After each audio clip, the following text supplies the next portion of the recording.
Serialization of the Wacky Misadventures of Warble McGorkle, Chapter 16 of 70.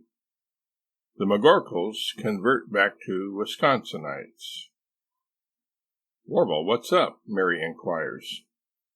Warble doesn't even look at her. He just reaches under the seat, grabs the screwdriver, and gets out of the car. Within a couple of minutes, Warble has their old license plate back on.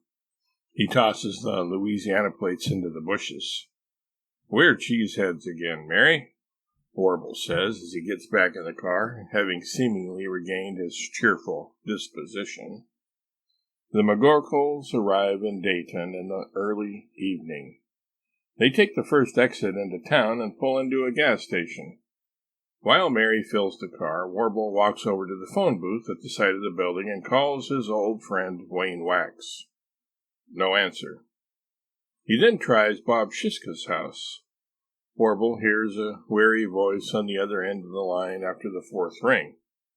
The monotonic, bored-sounding voice makes Warble think he's listening to Bob's "I'm not home, leave a message" recording. "Oh, great," Warble mutters. "What's great?" Bob answers, not recognizing Warble's voice. "Bob, is that you?" Warble says, standing up straighter and clutching the phone more firmly. "Yeah, it's me," he answers. "Of course it's me, you buffoon," he thinks. "Who else would it be, Grandma Moses?" Bob suppresses his vexation, though, and simply asks, "Who's this?" "It's Warble, bud." "Warble? Warble McGorkle? What the heck? Where are you?" "I'm down here at, I don't know where I am exactly, to tell you the truth. I'm here in town. I'm in Dayton." "No kidding. What are you doing here, you old rascal?" "I came here to see you and Wayne Wax," Warble answers. He doesn't mention that he had called Wayne first. He figures that what Bob doesn't know won't hurt him. "Old Wayne's probably out cleaning somebody's rug," Bob says. "He's in the toupee business?" Warble asks, surprised. He can't quite picture it. "Toupee business? No, he's a carpet cleaner." "Oh, I got you now. Okay, enough of this small talk. Are you up to some company?" Bob is tired. He was up late the night before looking at oscilloscopes and testing circuits. He's an electronics nerd who finds things fascinating that most people would consider dull as a doorknob. Nevertheless, he's always ready for a little craziness, which, based on his merchant marine memories, are synonymous with the name Warble McGorkle. After all, the fatigue Bob is suffering from isn't so severe it can't be taken care of with a pot or two of coffee. "Are you kidding me, old pal? You get right on over here. We'll get a pizza and some beer, and it'll be just like old times." "You know I'm married now, Bob." "Yeah? Yeah, that's right. So I heard. You married Paige Turner, didn't you?" No. We were engaged all right, but I actually ended up marrying her sister, Mary." "No kidding. Mary?" "Yes. Why? What's so surprising about that?" "I didn't even know Paige had a sister, Mary." "She does. She does, yes, but I married Mary, so Mary is married now. So she, Mary that is, changed from being my fiancé's sister to my ex-fiancé's sister when my ex-fiancé, Paige that is, changed from being my fiancé to my ex-fiancé. Nevertheless, they're still sisters, I suppose. Although Paige is probably really jealous of Mary now, whereas it used to be the other way around." Warble goes on in this vein for quite a while, but finally ends the monologue, and gets directions from Bob on how to get to his house. When the McGorkles arrive, following the obligatory introductions, small talk, and exaggerated compliments, Bob orders some pizza and leaves a message on Wayne's cell phone to bring his family on over and join them as soon as he can, and to bring some beer, too, if he wouldn't mind. Warble and Bob catch up on what's happened in each other's lives since their years working together in the Merchant Marines. After a few minutes of being primarily a listener to the conversation, Mary gets bored with the guy talk and gravitates toward the living room and turns on the television. Bob apologizes that he doesn't have any wine coolers in the house. Mary doesn't normally drink beer. He calls Wayne back and leaves another message requesting that he pick up some of those too. Bob and Wayne grew up together in Dayton, attending the same grade school, middle school, high school, and even trade school together, until they finally joined the Merchant Marines together on an unofficial buddy system. The 2 beers that Bob has in the house and the conversation are both depleted at about the same time. Warble and Bob look at each other, a little embarrassed that the conversation has subsided so quickly into awkward silences and that the tone of their conversation is a little stilted. The easy camaraderie they used to enjoy when they were in the same boat together, literally and figuratively, has faded in the intervening years. Maybe once Wayne shows up and the trio relive a few of their glory days, embellished via the lubrication a few more beers will provide, they will loosen up.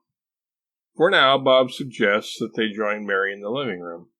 He begins to explain to Warble all about his new stereo system, all its specifications and features, when Wayne returns Bob's call. Warble can tell more or less what Wayne is saying based on Bob's end of the conversation. Hello? Wayne, how goes it? You won't believe who's here at the house. No, it's not LeBron James. No, it's not him either.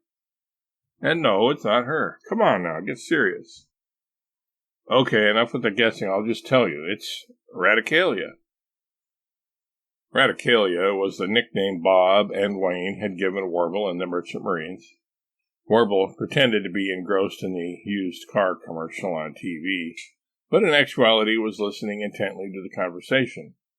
He hoped, of course, that Wayne would seem excited about he and Mary being in town.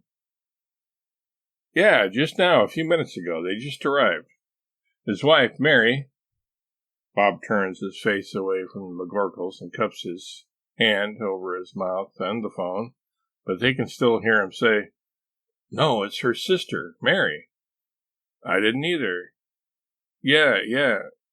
Bob then resumes his prior relaxed pose, self-consciously removing his hand from over his mouth and the telephone's mouthpiece and glancing over sheepishly at Warble and Mary, hoping they hadn't been paying attention to the call. They had, of course, but Mary pretends to ignore the whole conversation. She has a bemused expression on her face, while Warble's is non-committal. Bob continues the conversation with Wayne in an overly loud voice. When can you come? Are you on your way?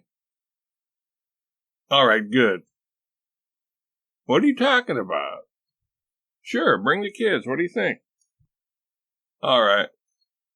Don't forget the beer. The phone clicks. Bob realizes he forgot to also remind Wayne about the wine coolers. Dad blasted, I forgot to remind him about the wine coolers too, Bob says, embarrassed at his lack of consideration for Mary. I'll call him right back, he says, while beginning to enter Wayne's number. Don't bother, Bob, please, Mary says. It's not a big deal. If he doesn't remember, I'll have a beer or water. Don't worry about it. Mary was adamant enough, but Bob persists with the almost obligatory confirmation. Are you sure? I'm sure, Bob. Thank you anyway. The Wax family shows up 31 minutes and 24 seconds later, give or take a few milliseconds. After the introductions and friendly but politely wary figurative circling of one another has died down, this time the awkwardness is more between Mary and Janet, Wayne's wife. The 2 couples and the bachelor Bob begin to settle socially as each gradually takes stock of the others and finds their relative place in the group's pecking order. The pizza and beer help as the men quickly revert to their old merchant marine personas.